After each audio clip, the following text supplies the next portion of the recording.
ఈ మధ్యలో 1.5 సంవత్సరం అయింది మేడం. ఓకే, అసలు పని పెట్టడం లేదు. పని పెట్టి 4 రోజులు మామూలుగా 4 వారాలు పెట్టారు కానీ డబ్బులు పడలా. ఓకే, అమలాపురం పంచాయతీ కొనదిన గ్రామం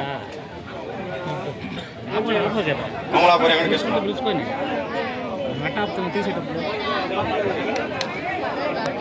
అన్నా మీకు ఐడియా ఉందా సంవత్సరానికి ఎన్ని రోజులు పనికి వెళ్ళారు అని? పోయిన సంవత్సరం ఎప్పుడన్నా ఏ సంవత్సరం అయినా ఒక లెక్క రాసుకున్నారా?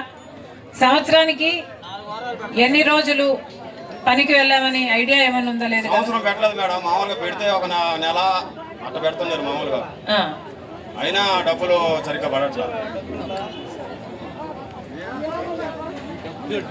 థ్యాంక్ యూ అన్న. 3 సంవత్సరాలు చూపించారు.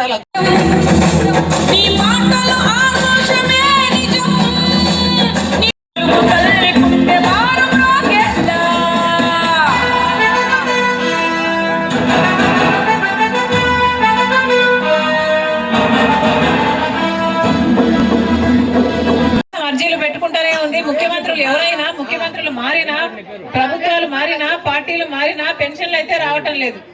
ఉప్పాలు వచ్చాము. నా పేరు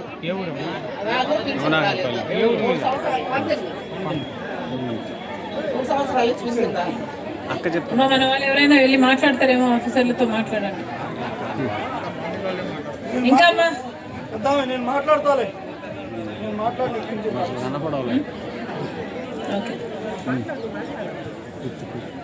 అంతేనా? ఇంకెవరైనా మాట్లాడతారా? మాట్లాడక్క. ఇంకా కావలి నియోజకవర్గ ప్రజలందరికీ మీ రాజశేఖర రెడ్డి బిడ్డ మనస్ఫూర్తిగా నమస్కరించుకుంటుంది. చేరి వచ్చిన ప్రతి అన్నకు, ప్రతి తమ్ముడికి, ప్రతి అక్కకు, ప్రతి చెల్లికి శిరస్సు వంచి చేతులు జోడించి మనస్ఫూర్తిగా నమస్కరించుకుంటున్నాం.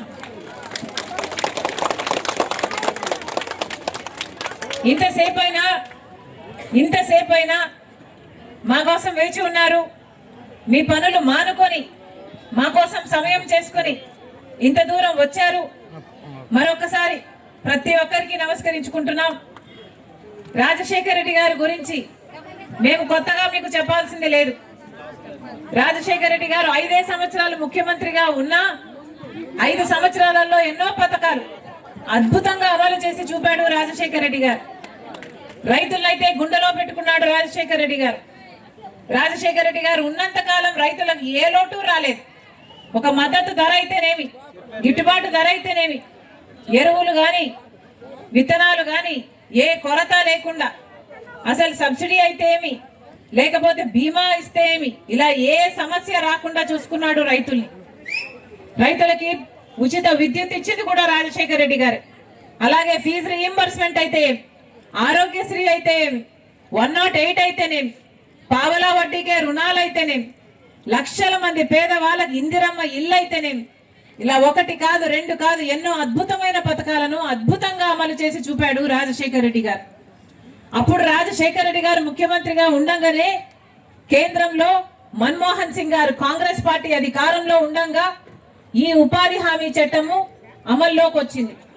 రాయలసీమలో బండ్లపల్లిలో రాజశేఖర రెడ్డి గారు ఆ రోజు ప్రధానమంత్రి గారితో, సోనియా గాంధీ గారితో ఈ పథకానికి నాంది పలికారు. ఆ రోజు నుంచి మొదలైంది. అంటే 20 సంవత్సరాలుగా ఉపాధి హామీ పని మన దేశంలో అమలవుతుంది. ఆ రోజు నుంచి అమలవుతున్న ఈ పథకము కాంగ్రెస్ పార్టీ ఉన్నంత కాలము బ్రహ్మాండంగా జరిగింది. మరి ముఖ్యంగా రాజశేఖర రెడ్డి గారు ముఖ్యమంత్రిగా ఉన్న రోజుల్లో అయితే 1,10,000 జాబ్ కార్డులు ఉన్నాయి.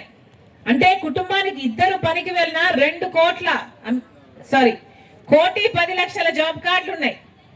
కుటుంబానికి 2 పనికి వెళ్ళినా 2,25,00,000 మంది ఉపాధి హామీ పనికి వెళ్లే వాళ్ళు ఆ రోజుల్లో రాజశేఖర రెడ్డి గారు ముఖ్యమంత్రి ఉండగా ఉపాధి హామీ పథకానికి ఆటో ఛార్జీలు కూడా ఇచ్చేవాళ్ళు, మజ్జిగ ఇచ్చేవాళ్ళు.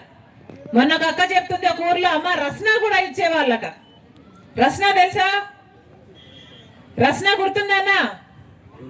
మంచినీళ్ళు అయితేనేమి, గర్భిణీ స్త్రీలకు ఏదైనా సౌకర్యాలు అయితేనేమి, పేదవాళ్ళకైతేనేమి, ఇలా ఎక్కడ ఏ అవసరం ఉన్నా రాజశేఖర రెడ్డి గారు అక్కడ వాళ్ళకి ఆ లోటు లేకుండా ఉపాధి హామీ పనిని జరిపించారు. రాజశేఖర రెడ్డి గారు ఉండగా ఉపాధి హామీ పని కోసము మాకు డైరెక్ట్ గా డబ్బులు పడేటట్టు చూడండి, మధ్యలో కమిషన్లు కట్టింగ్లు లేకుండా చూడండి అంటే ఏకంగా ఒకేసారి 60 లక్షల అకౌంట్లు ఓపెన్ చేశారు ఆ రోజు రాజశేఖర రెడ్డి గారు ముఖ్యమంత్రిగా ఉన్నప్పుడు. ఆడవాళ్ళు మాకు కూడా సమానమైన వేతనాలు ఇవ్వండి, ఉపాధి హామీలో మగవాళ్ళంత పని చేయలేకపోయినా బిడ్డల భారం మా మీద ఉంది, కుటుంబాలు నడుపుకోవాలి అని చెప్తే రాజశేఖర రెడ్డి గారు ఆ రోజు ఆడవాళ్లకు కూడా సమాన వేతనాలు ఇచ్చేటట్టు చూశారు ఉపాధి హామీ చట్టంలో. కానీ ఈ రోజు ఉపాధి హామీ చట్టం ఎంత ఘోరంగా తయారైంది అంటే అసలు ఎక్కడైనా కూడా కనీసం మంచినీళ్ళు కూడా దొరకటం లేదు. ఉపాధి హామీ పనికి చెప్తున్నారు కానీ కరువు పని 100 రోజులు జరిపాల్సి ఉంటే కనీసం పోయిన సంవత్సరం 52 రోజులు కూడా నడవలేదు. ఎంత ఘోరంగా తయారైంది అంటే ఉపాధి హామీ చట్టము, ఉపాధి హామీ ఈ పథకంలో ఉన్న వాళ్ళను ఒకే సంవత్సరంలో, నిన్న సంవత్సరంలో 2025లో ఏకంగా 18.5 లక్షల జాబ్ కార్డులు ఒకేసారి తొలగించేశారు మన రాష్ట్రంలో. అంటే ఇక ఉపాధి హామీ పని ఉండటానికి వీల్లేదు, అవసరం లేదు, ఉపాధి హామీ అవసరమే లేదు మన ప్రజలకు అన్న రీతిలో పాలకులు వ్యవహరిస్తున్నారు. ఉపాధి హామీ చట్టానికి మహాత్మా గాంధీ పేరు పెట్టింది కాంగ్రెస్ పార్టీ. కానీ ఇది చట్టాన్ని తీసేయాలి అని, మహాత్మా గాంధీ పేరును తీసేయాలి అని బీజేపీ పార్టీ ఒక కొత్త చట్టం విబి గ్రామ్ అనే బీజేపీ పార్టీ ఉపాధి హామీ చట్టాన్ని అమలు చేయాలని చూస్తుంది. ఇంకొక 6 నెలల్లో అది అమలు అవుతుందట. ఇది వరకు ఉపాధి హామీ చట్టం, కాంగ్రెస్ పార్టీ తెచ్చిన ఉపాధి హామీ చట్టంలో 100 రోజుల పాటు ఎవరైనా గ్రామస్తులు మాకు పని కావాలి అని అడిగితే గ్రామంలో పని కల్పించాలి, చేసిన పనికి 15 రోజుల్లో వేతనాలు ఇవ్వాలి అన్నది చట్టం. ఇది వరకు గ్రామంలో ఏదైనా పనులు అవసరమైతే ఉపాధి హామీ పని దానికి వాడుకునేవాళ్ళు. అంటే గ్రామాలలో గ్రామ సభలు పెట్టి గ్రామ పంచాయతీలో ఆ ఊరికి రోడ్డు కావాలనా, లేక బావి కావాలనా, పూడిక తీయాలనా, లేక గట్టు వేయాలనా, చైన్లో పని చేయాలనా అన్నది ఏ అవసరం ఉంది ఆ గ్రామానికి అని చూసి ఆ గ్రామానికి కావాల్సిన పనులు ఉపాధి హామీ చట్టంలో అమలు చేసేవాళ్ళు. దానికోసమని గ్రామస్తులు వెళ్ళి పని చేసేవాళ్ళు. దానికి వచ్చిన కూలీతో 4 కుటుంబాలు బ్రతికేవి.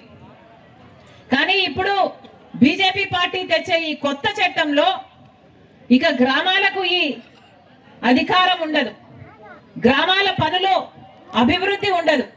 ఇప్పుడు బీజేపీ తెచ్చే కొత్త చట్టంలో వాళ్ళు చెప్తారట ఎక్కడికి వెళ్ళి పని చేయాలి అని. అంటే పక్కన ఒక రోడ్డు వర్క్ జరుగుతున్నా, లేకపోతే ఒక ప్రాజెక్ట్ వర్క్ జరుగుతున్నా ఆ కాంట్రాక్టర్ కిందికి వెళ్ళి మీరందరూ పని చేయండి అని చెప్పే ఉద్దేశంలో ఉన్నారు బీజేపీ నాయకులు.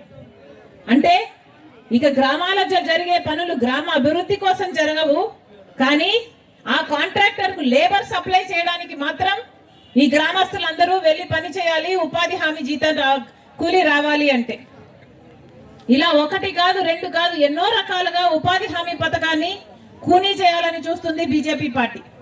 పైగా వాళ్ళు చెప్తున్న మాట, కాంగ్రెస్ పార్టీ 100 రోజులే ఇచ్చింది, మేము 125 రోజులు ఇస్తాము అని చెప్తున్నారు.